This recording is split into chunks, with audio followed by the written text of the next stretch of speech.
Essere lettere vive per testimoniare agli uomini il messaggio di Gesù.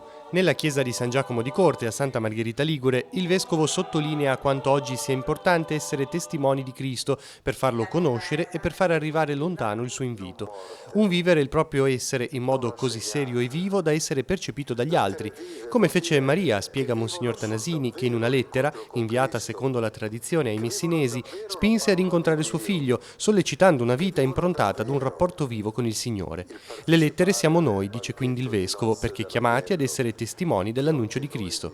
La Chiesa ha bisogno di lettere vive, non morte, non rassegnate.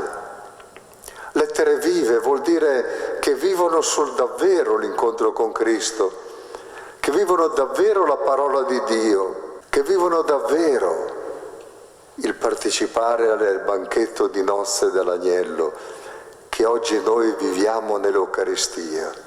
Di qui l'esortazione di Monsignor Tanasini a ripensare la comunità diocesana. Oggi, spiega, c'è bisogno di una chiesa aperta e non chiusa. Una chiesa non rassegnata, non di basso profilo, non di gesti esteriori.